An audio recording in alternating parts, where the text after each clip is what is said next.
Hello everyone, good afternoon. जैसा कि हमने इस 5वें चैप्टर में देखा था संचार की अनूठी प्रणाली, और उसके बाद देखा वर्नियर का कि किस प्रकार भारत की तुलना यूरोप से करते हुए हर एक विवरण को प्रस्तुत किया है। आज देखेंगे एक अधिक जटिल समस्या कि एक जटिल समस्या क्या थी, समाज के प्रति जटिल समस्या क्या थी, उसकी क्या सच्चाई थी।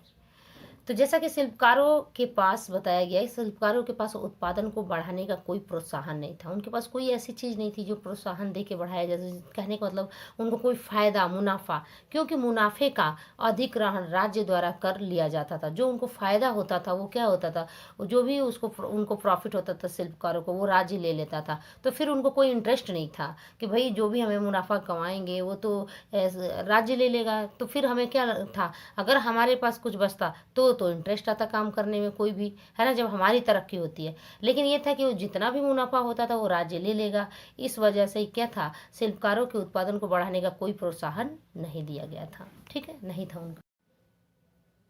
तो देखिए दूसरा पॉइंट है, इसलिए उत्पादन का पतन होने लगा कि जो भी उत्पादन ये लोग करते थे, जो भी शिल्पकार उत्पादन करते थे, उनका एक तरह से मुनाफा नहीं होता था, उनको मुनाफा नहीं होता था क्योंकि वो तो राज्य अधिग्रहण कर लेता था। तो धीरे धीरे क्या हो गया, उत्पादन का भी पतन होने लगा, शिल्पकार उतनी चीज़ें, वस्तुएं नहीं बनाने लगे। ठीक है, भारत में पूरे विश्व से बहुमूल्य धातुएं आती थी, क्योंकि भारत क्या करता था, जब निर्यात करता था किसी भी चीज़ों का, जब निर्यात करता था भारत, तो बहुमूल्य धातुएं लेता था ना, कि वहाँ की मुद्राएं या पैसा या जो भी, वो ये नहीं, बहुमूल्य जैसे सोना चांदी धातुएं लेता था। इसलिए यहाँ पे दिया है, भारत में पूरे विश्व से बहुमूल्य धातुएं आती थी, क्योंकि जब भी भारत निर्यात करता था, दूसरे देशों में सामान जाता था, तो उसके हमें बहुमूल्य धातुओं के द्वारा ही परचेज करते थे दूसरे देशों के लोग। ठीक है, 17वीं शताब्दी में जनसंख्या का 15% नगरों में रहता था।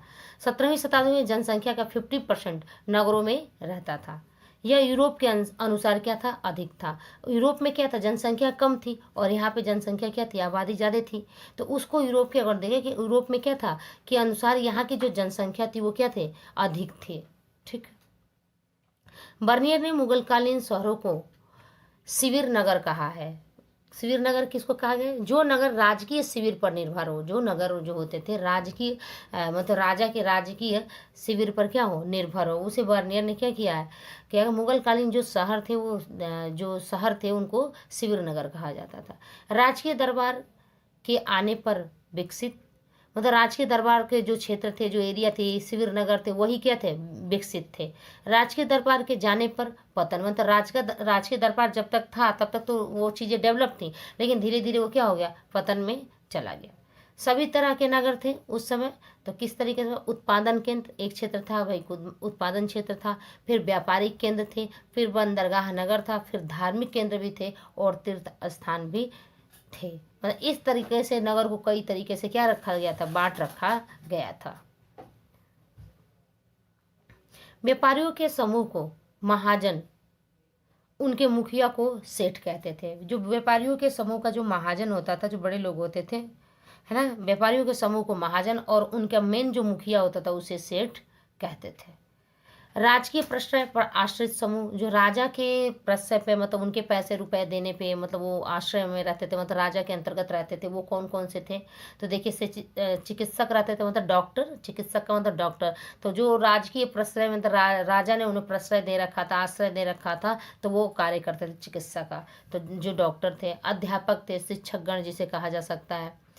ठीक है, अधिवक्ता थे, फिर चित्रकार थे, वस्तुविद थे, वस्तुविद मतलब वस्तुओं का जो निर्माण करते थे, संगीतकार थे, फिर है सुलेखक, जो सुंदर अक्षरों में किसी चीज़ को लिखते थे। तो इन सबको किस पे आश्रित रहता, राजकीय प्रश्रय मिला रहता था, और उनके अनुसार ये दरबार में रहते थे। तो देखिए आपका एक नेक्स्ट पॉइंट है ये कि महिलाएं, दासियां, सती तथा श्रमिक। अब हम देखेंगे समाज में किस प्रकार इनकी स्थिति थी, महिलाओं की कैसी स्थिति थी, दासियों की कैसी स्थिति थी। महिलाओं के बारे में सबसे ज़्यादा, जैसे दासियां, सती और श्रमिक, किस प्रकार इनकी मतलब समाज में स्थिति थी। ठीक है, जैसे लिखा है, समाज में दास खुलेआम बेचे जाते थे। तो दासों के बारे में बताया गया कि समाज में दासों को एक तरीके से सामान और वस्तु के रूप में माना जाता था, जिसे खरीदा बेचा जा सकता था। दूसरा पॉइंट है आपका, भेंट दिए जाते थे। भेंट दिए जाने का मतलब उपहार के रूप में भी दास को दिए जाते थे दास। कैसे, जैसे मान लीजिए आपके वहाँ समारोह हो, शादी हो, विवाह हो या बर्थडे होता तो आप गिफ्ट ले जाके किसी को देते हैं। उसी तरीके से उस समय ऐसी स्थिति थी कि जब कोई किसी पे प्रसन्न होता था, खुश होता था या कहीं किसी से मिलने जाता था तो वो दासों को खुश खुश होकर दास भी क्या करते थे, दे देते थे किसी को। ठीक है। इब्न बतूता ने सुल्तान के लिए घोड़े, ऊंट और दास खरीदे। कहा जाता है इब्न बतूता ने जब सिंध पहुंचा तब उसने सुल्तान मोहम्मद बिन तुगलक के लिए भेंट स्वरूप घोड़े, ऊंट और दास खरीदे थे उसने, इब्न बतूता ने। मुल्तान पहुंचने पर उसने गवर्नर को किशमिश के बादाम के साथ एक दास और घोड़ा भेंट के रूप में दिए थे। तो कुल मिलाकर कहने का मतलब यह है कि जिस प्रकार वस्तुओं का आदान प्रदान किया जाता था उसी प्रकार जो दास की स्थिति थी उस वस्तु के जैसी थी कि मतलब उसको खरीदा जा सकता है, बेचा जा सकता है। ठीक है। नेक्स्ट पॉइंट है आपका, दासों में विभेद होता था, कि दासों में भी विभेद था कि कौन सा दास कौन सा वर्क करेगा, वो कौन कौन सा काम करेगा, सुल्तान के पास कौन रहेगा, ऐसे करके। तो देखिएगा सुल्तान की सेवा में दासियां जाती थी, और कौन सी दासियां जाते थे, जो संगीत और गायन में क्या होती थी, निपुण होती थी, जिनके पास ये कला होता था वो सुल्तान की सेवा में जाती थी, उन्हें वहीं भेजा जाता था। ठीक है। सेकंड पॉइंट इसका, सुल्तान अपने अमीरों पर नजर रखने के लिए दास दासियां रखते थे। मतलब सुल्तान जो अमीर लोग हुआ करते थे उन पे भी नजर रखने के लिए दास और दासियां, गुप्तचर जैसे कहा जाए वैसे रखा करते थे अपने दास दासियों को। दास घरेलू श्रम के लिए भी रखे जाते थे। दास एवं दासियां दोनों ही मतलब घरेलू श्रम में, ज़्यादातर दासियां होती थी यहाँ पे, घरेलू श्रम के लिए दासियां होती थी घर के कार्य करने के लिए। दासों की कीमत कम होती थी, मतलब दासों की कीमत भी क्या होती है, जो घरेलू वर्कर होते थे, मतलब चाहे दास हो या दासियां, जो घरेलू वर्कर होते थे उनकी कीमत प्रायः सबसे ज़्यादा कम होती थी। ठीक है। अब इसी आधार पर हम देखेंगे वर्नियर का सती प्रथा का विवरण, कि वर्नियर ने सती प्रथा के बारे में क्या विवरण दिया है, और उसे ये बहुत बुरा लगा। जिस तरह महिलाओं की स्थिति भी क्या थी, अगर यूरोप के आधार पे उस समय इन लोगों ने देखा, यूरोप के आधार पे भारत की स्थिति, भारत में महिलाओं की क्या स्थिति थी, तो उसमें उसने इसका ये कहा है कि महिलाओं की कोई मतलब ज़्यादातर रिस्पेक्ट नहीं थी, उस तरीके से नहीं थी जैसे यूरोप में महिलाओं की थी स्थिति, उस तरीके से स्थिति नहीं थी, यहाँ पे काफ़ी दयनीय स्थिति थी। तो देखिए वर्नियर का सती प्रथा का विवरण हम पढ़ेंगे।